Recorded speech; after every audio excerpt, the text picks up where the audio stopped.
Welcome back, everybody. As you saw from the last video, the house is sold. So now we're on to sorting everything out. Yeah, it's getting real now. And a big part of us putting this channel together was to bridge that gap between wanting to do van life and actually doing it. And that's been this long period in between before we actually started.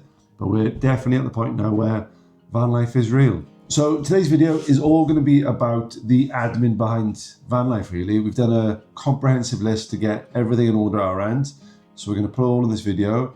Hopefully you'll learn something from it. So let's get into it. Welcome to the channel. We're John and Stacey, and with our 2 daughters and our dog Dougie, we're stepping away from the routine and working towards full-time van life. Wanderlust Family Adventures follows that journey, slowing life down, living with intention, and spending quality time together. So the first point is possessions, really, and what you do with everything you accumulate over the years. And we've got so much stuff, haven't we? Even though we live in a new build house, there's no attic, we just accumulated everything. So we've been super ruthless. We've been slamming Vinted, haven't we? I probably had more luck than you, haven't I? Yeah. Selling like £100 jeans for £2. But we've done like a sell, keep, stuff the charity shop, to the tip, just to work out where it's all going to go. And we've done pile upon pile. And it's working all right so far, isn't it? Yeah, it's quite cleansing, really, to think about what you actually need and what you might be hanging on to just in case. Even with the children's clothes, keeping the oldest ones. When I went through it, some of them were so tatty.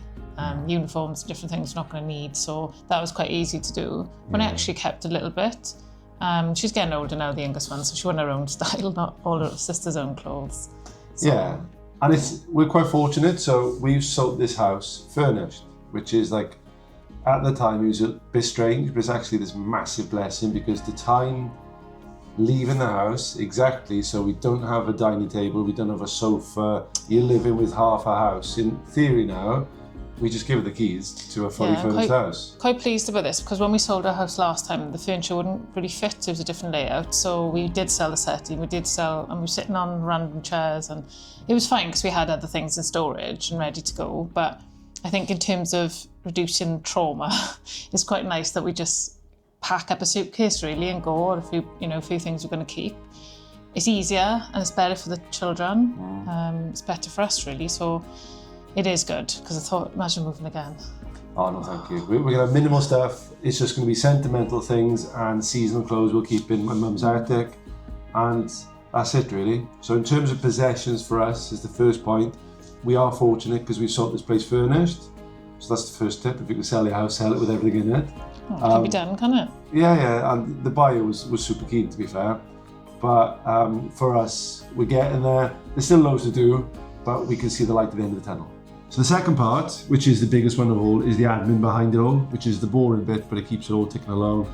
I've got like a super spreadsheet where there's a hub on there with all these tasks lists that I'll show you in a second now, but it's got like our banks, DVLA, insurance, HMRC, subscriptions, healthcare, what we need to do for that. Basically like a list of all things we need to finish pre-move, and then when we move into the van, like we can't really do insurance and stuff yet, but we can price it up. So I would definitely do the admin side, and I'll run through that now in the spreadsheet. And here is that spreadsheet. I've spent hours putting this in place to try and automate as much as possible. But in effect, this is the hub where I've got all my tasks I mentioned in place here. What's in progress. The top van, we'll go into that a bit later. Finances I've removed just for some privacy. And then what's coming up in terms of tasks. So along the bottom, pre-van admin is everything that we need to do before we go away. There are things obviously that I'll add as we go along, but this is the majority. And if you can see, complete, in progress, and not started. If you've got a hub, we've completed 45.2% of the pre-van tasks. Absolute geek fest, and I love it. Overall, we're only 28.6, and I'll show you why. So pre-van admin, I am very comfortable. We're on track. I've got my deadline and how many days remaining. And then the van setup, most of this we can't do. So we're looking at things like learn electrical systems, and then what I actually want to do, battery, inverter, etc. Fire extinguisher, check tax MOT. Until we get the van, I can't do that. But most of these, as soon as we get the van, you're talking half hour, they'll all change to complete. Jobs are good in. Like checking the hob, fridge and gas systems. We'll be doing that pre-purchase. So all of these things here give me lots of confidence that by the time we get to buying the van. Everything's in place and I've not missed anything. And as you can see, because all of these pretty much are not started, that means we've got an overall progress of 28.6, which to be fair, is still all right. It's not bad at all. Now, we've got savings, income, other monthly income, house sale, net available, what we got left after the sale, and then the van budget, what we're going to spend, estimated van cost, and when we're going to do it. And then that will auto-populate from what we put in here, and this is what we are going to spend each month, which I've got a good idea. Like we've done this before, so I know how much we're going to spend. There are a few caveats, like fuel. That's gone up an awful lot lately, so we do not know. Timeline, these are just milestone markers. So again, most are in progress, some are completed, some I can't start yet. It's pointless in doing address changes until the house is a bit closer to completion. I've even got content on here, so what we've completed and what is due to come up. There's a few more we'll do prior to leaving, and we may go for weekly videos before then. We'll just see how things go with that. And then the main one is van comparison. I love this one. So as mentioned, the next video is all about the vans we're going to be looking at. The previous video where we did the perfect family motorhome, we did touch upon a spreadsheet.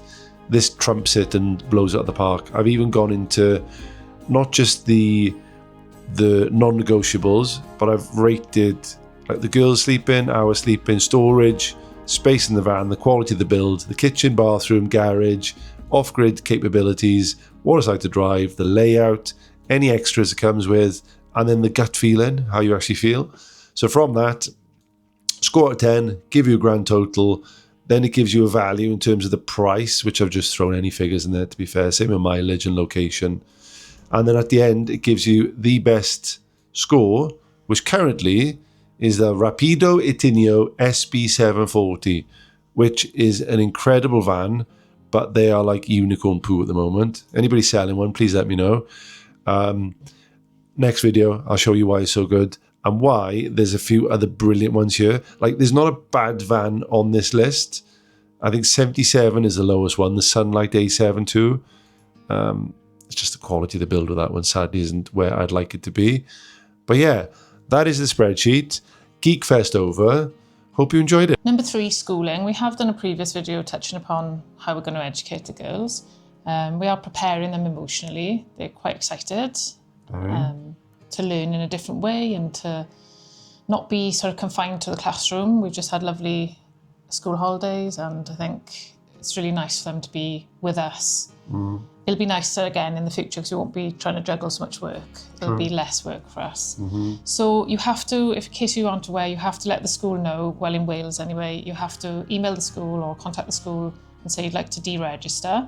And then the school inform the local authority and then you get sort of confirmation of that. Then the local authority can check what you're doing, which is fine, but there's no requirement to follow the national curriculum, to do set hours. They just ask that you regularly educate your child and that you sort of keep track of what's happening and they might check. I've got no issue with that.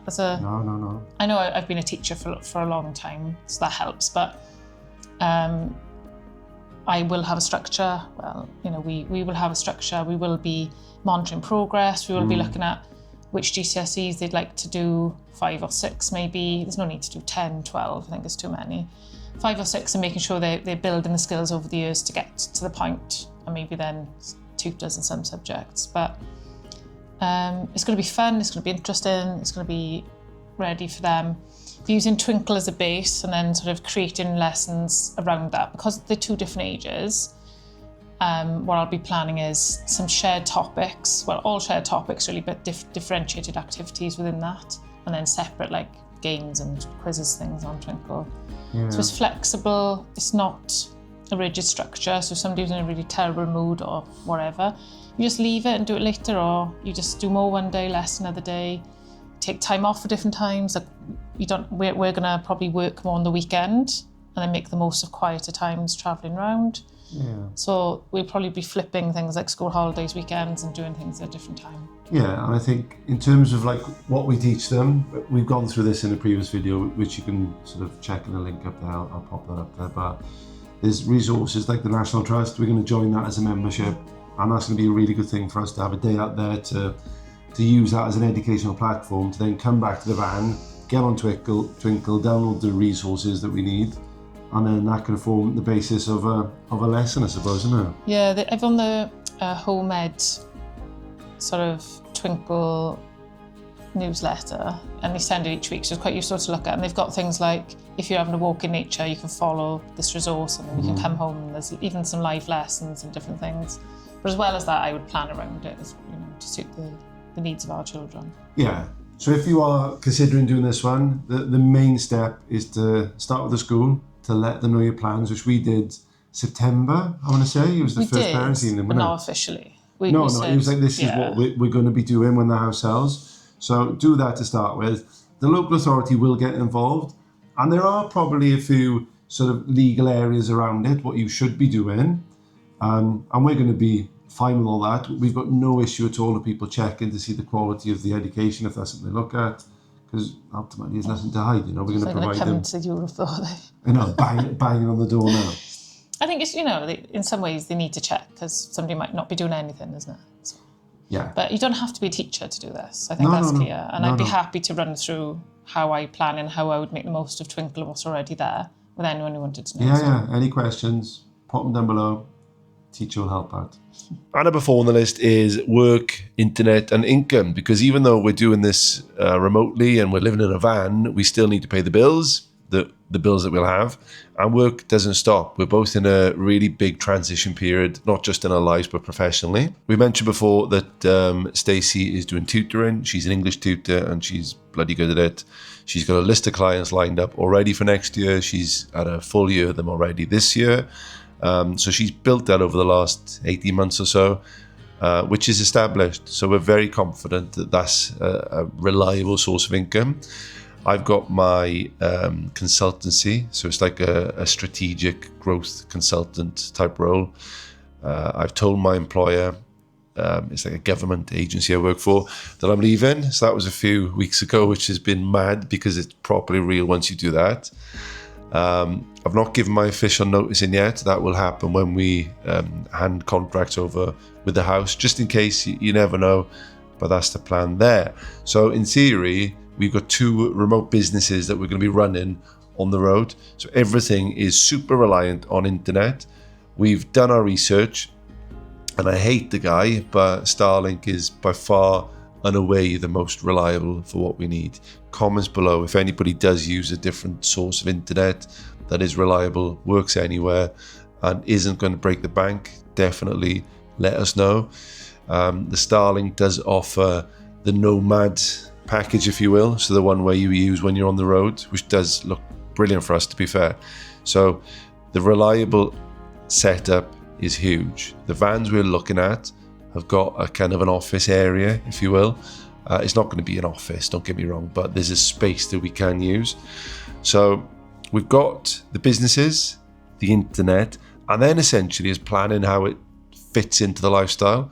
So we're not going to be doing 30-hour weeks. That's a given. The reason we're doing this is to spend more time with the kids and to have the lifestyle we want. So work will fit around what we're doing. So for example, a typical day, like I sort of dream, is that we're up early, we're getting away from our park up just in case we need to be away, for example. We've got a National Trust membership, so we'll park up there. I'll have a session on the laptop for the morning. The girls can go into the National Trust place, they can have a wander around, have a hot drink, they can learn. That can form part of the homeschooling. Come back to the van, kind of mop up the educational part of things if there's some things that we've picked up from in the place, like geographical, science, English, maths, yada, yada, yada. And then that can be sort of embedded in what they're doing as part of their homeschooling. Jump in the van and then we'll crack on to the next place. For example, it could be a campsite. I can take the girls out on bikes, go swimming, go for an adventure, and Stacey will do her tutoring.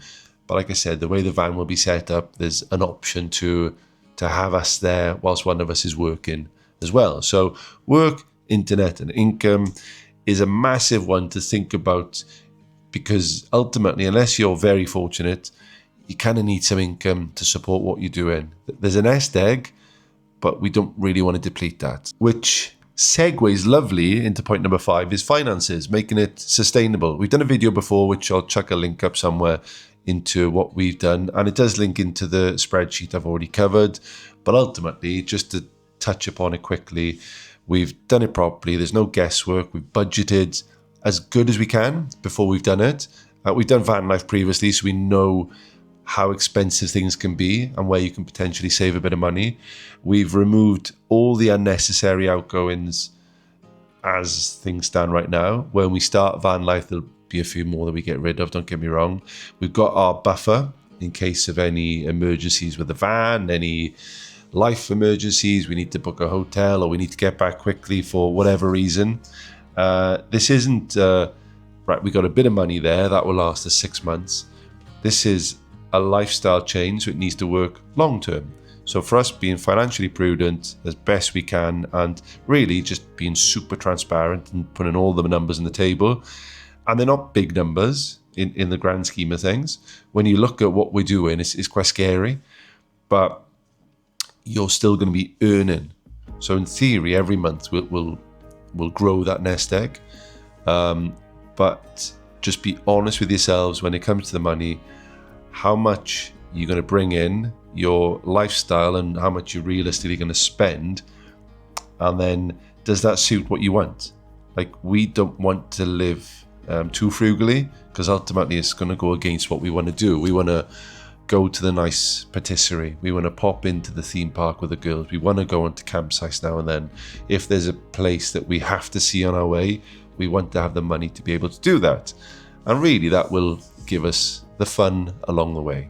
Right, point number 6, it's a strange one, this, but it's the legal side of things. The legal setup in the UK, the reality is that there is no single rule book to van life. There are things that you can and can't do, and there are things that van lifers will find the grey area within. So ultimately, like, massive caveat here is it's you do you and we'll do ourselves. We are going to play things a bit safer because we'll have children with us.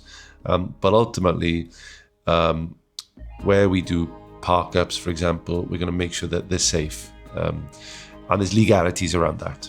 But ultimately, we're going to look at the legalities of how you do it in terms of living in a van. Now, you have to have the fixed address. The address setup is key, for us anyway. And I'd imagine for 99% of the people out there, you do need to have an address where DVLA, your V5, your insurance, your bank, your tax, HMRC, all of that is linked to.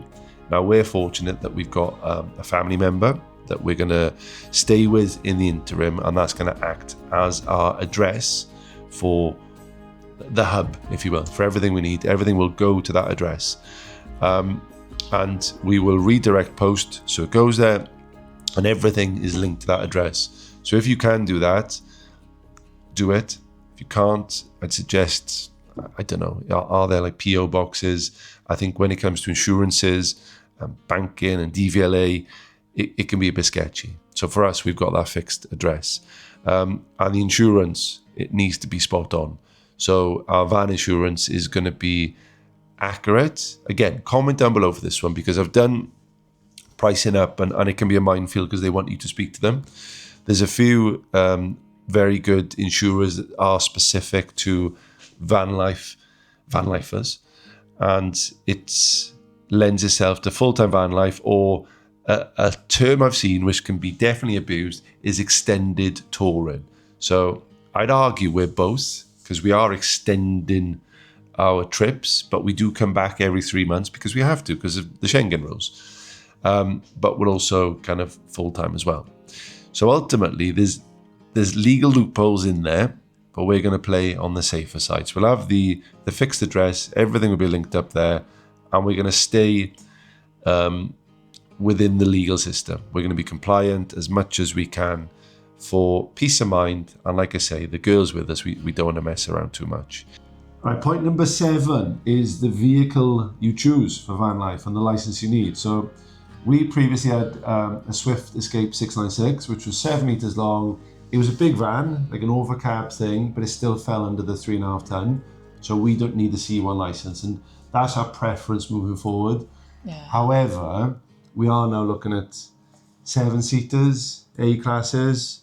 We're going to be packing a lot more into the van. So we need to be quite careful, the size of the van we get, the payload it has, what we need to put in there like as a minimum.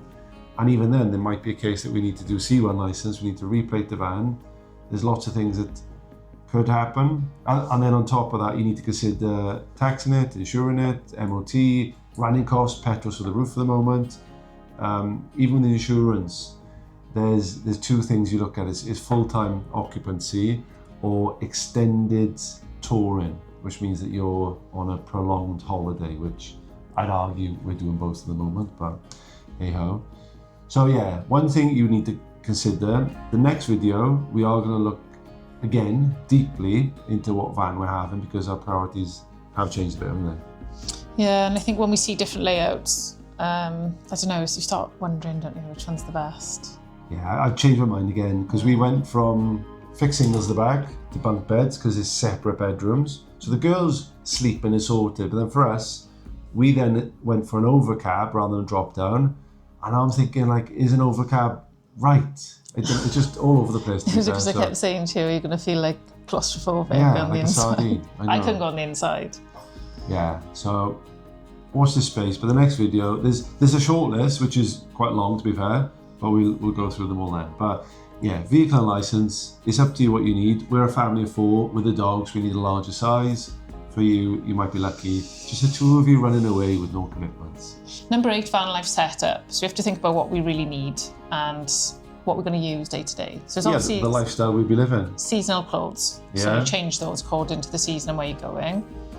There's, well, Kindles really for books, but some books for the youngest child. Yeah. Bikes, that's the heavy thing, isn't it? Yeah, we're going to be outdoors a lot more than we are now, naturally. So we need to think of the clothes you're buying, even stuff like the materials of the clothes. Do they dry? Do they need ironing all the time? It's so much to think about when you actually jump into it, but it's like really looking at our lifestyle and then what we need to support that. Yeah. So we've got bikes, but the youngest one is 5, so at the moment it's trying to work out what we can do for her for longer trips, isn't it? She's not quite ready to ride on her own, so especially if we need to get from one place to another into a town, the pressure of, keep up. Yeah. So we are looking at options there, trailers and different clip-on bikes and things like that. Yeah. And then they're going to have some toys and some colouring and things, but it'll have to be small. So they do those miniature toys and they've seen them in little balls. That sort of thing is great. Paint pens, paint sticks, little arts and crafts, but not huge toys. And they're going to have to minimise the teddies, which is going to be hard. Yeah. But they can keep some in grandparents' houses and then swap. True, yeah. Same with me with some of the things I like, angel cards and things, then I could just swap and take a different pack from each time. You can't take everything with you, can you? Yeah, and it's more than the living setup we've got in the van. So in terms of our van life setup, is what we need to put in there and how we're going to live. So we're both going to be working from the van, as mentioned previously. So there needs to be an area where we've both got laptops. Yeah. There's a space, which I'll show you next week with the vans we're looking at. There's a few really good options there. And then also, I suppose, it's like looking at the van life setup and what our life will look like. It's being realistic. It's not going to be all butterflies and rainbows and wonderful days. It's going to be potentially wet, windy, girls are kicking off. Like, what do you do in those situations? We've had that before. Like, we had a van. We went away November, December, it's dark by 4 o'clock, it's raining, and you've got to do things to entertain the girls. So crafts and things like that are perfect, but it's making sure that they're of the size to fit in the minimal space we've got. And then the last bit for me, which is a big one to be fair, is to make sure that the van is secure and safe.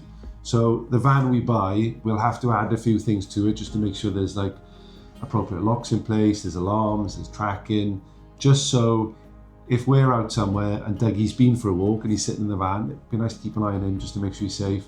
But also if we're parked in the middle of a town and we're sleeping, I can rest thinking, right, the van's locked, everything's safe, nobody's gonna break in, just to make sure there's a few things in place. Number 9, this little guy, Dougie. So he goes to the vets every month. So I've been chatting to the vet for months since we put the house for sale about what's needed for him. So I used to think it was a pet passport. I think it used to be, but now it's an animal health care certificate that you need. It lasts for 4 months, and you've got to pay. It was £250, it's now gone down to 200. And with the Healthy Pet Club, which we're on, I think you get 10% off or 20% off. So it's about 180. So we're paying that twice a year to go to Europe. He has arthritis injections, and he's great now. He's happy and has a really nice life. But we will need to administer those. So it's just in the scruff of the neck, so he doesn't really feel it, luckily. But he's not the best at us doing things, so that'll be something I need to practice. No, he's 12 now. Like, for context, he's gonna be 13 in August. So he's an old boy. He's stuck in his ways, but he's like literally a puppy. He'll sprint around, he'll do zoomies. He's a pain in the bum who knows exactly what he wants, and it's always a treat. Yeah, he lives for the treats. Not so much when he was younger, Yeah. more so now. But he's happy if he goes out and about for a couple of hours with us or for a nice walk. He's happy then to relax, and he needs to sleep. So that's important as well, making the van cool enough if it's warmer weather. So We're looking at max air fans, air cons, different things like that. So he's already got a microchip. He had it when he was a puppy. He also needs to have the rabies vaccine, so he's going to have that. Just can't have it at the same time as his other injections. So he's going to have his vaccinations, the yearly ones. He's going to have the rabies a month later, just so he's covered. I think that covers him for 3 years. I think it's like, and then they give you a certificate. The only thing is, the vet said some vets abroad can be a bit funny about whether they've had it and want them to have another one. So I'm going to make sure I've got a letter from the vet and it's translated and whatever, because I don't really want that. I don't want him having multiple vaccines that he doesn't need. And then we'll just know where the vet is, I suppose, wherever we go for an emergency. I have like emergency medication, like pain relief, really, just in case. I mean, nothing really ever happens like that, but you never know. I'd rather have, pain relief, and then you can get him somewhere. But otherwise, he's going to have a great time. Oh, so we had him, he was actually born the day before we got married, unbeknownst to us. And we had him a couple of months later. So that's quite cute. And then it was just 3 years, just the three of us, practicing for kids, I suppose, in some ways. And then I sometimes think his life got worse because we had 2 children, but obviously he's great. No, he loves him. But now it's nice to think in his last few years, hopefully, a couple of years left in him, he will have a really nice life and be with us constantly, and I think he'll enjoy that. Definitely. When we had a van previously, he loved it. He'd have a lot more attention. He's content sleeping in the van for the afternoon if we popped out, whatever. He so asked, didn't he? Oh, come on now, I've been out for ages, can I go back? Bed, literally. But so Dougie's going to form a big part of our future plans, and he'd always be at the centre of it alongside the girls to make sure he's happy and healthy. So point number 11, and the last one, is travel planning. So you've done all the admin, all the stuff that needs to be done to make sure you have this wonderful journeys in place. Now the fun starts, and that's kind of been bubbling away for a while. So we've got a Google Maps account that we just pin things if we see stuff on Instagram or we've been there before, we love it. It tells a story of where we've been, but also where we want to go. And there's so many places we want to see in Europe, and it's Jesus. Yeah, I mean, we don't have to do them all in one go. So it'll be 3 months at a time. You see how it goes, and we'll explore a section, go back and do another section, isn't it? Yeah, that's the hardest bit, isn't it? Because it works out, do you want to tie in Germany, Italy, Austria, Switzerland, Eastern Europe, if you will, or head south into France, Spain, Portugal? You can't combine the two. 90 days sounds like a long time, but the way we're travelling is slow. Yeah, because we don't want to be rushing, and we don't want rigid plans. We'll have an idea of, we want to see these countries maybe, and then we're just going to see how that goes and how that plays out, and then we'll just add it to the list for next time, isn't it? If there's something that we'd like to do but it didn't quite work. Yeah, this isn't about short-term travel, it's about long-term. And so the first travel planning before we even touch Europe is going to be in this country, isn't it? Yeah. So let's assume we get the van. We've not really discussed timescales, but we're looking at June now. That's likely when the house is going to complete, isn't it? Sort of early June at the moment is flying through. We'll be getting a van as close to that date as possible when the right one comes up. And then we're off from the UK for a bit, aren't we? Yeah, probably July, end of July maybe. Yes, get school finished. So school finishes. I want them to finish school at the end of the term because I think it'd be nicer for them. Yeah. Plus, I'm still going to be marking exams like mad, still finishing work. Yeah. So middle to end of July, 19th of July or something. It'd be really nice to do North Wales because we did it in 3 days before, which was crazy. Yeah. 3 different campsites, it just wasn't the right way. We knew that at the time. we didn't really see anything enough, and it was amazing. So we'd like to obviously go around and do that more slowly. Yeah, and show off our country as well. So this channel, that's almost when it will start. So this content is just to sort of paint the picture of how to get to van life. But the whole purpose was to document our journey for family and friends as well, because they'll want to keep on top of what we're doing. Wales is a stunning country. We'll start there. We've got a wedding in the Lake District, middle to end of September, so that's a big cut-off for us. So up until that point, Wales. I'd like to go to Scotland. I'd like to see what's up there, but there's so many nice We might have parts to do of the UK, Scotland then. later, I think, but yeah. Yeah. Play by ear. So we can't have a rigid plan. We're just going to kind of have an idea where to go and see where the wind takes us. But that's part of the fun as well, isn't it? Yeah, can't wait. So hopefully you found that useful. It's a comprehensive guide to planning for van life is pretty much what we've done. And we are living proof of that right now because we're actually doing it. So if you did enjoy it, thank you very much. And we'll catch you in 2 weeks' time where we start looking at more vans that we're probably going to buy this time. See you soon. Bye.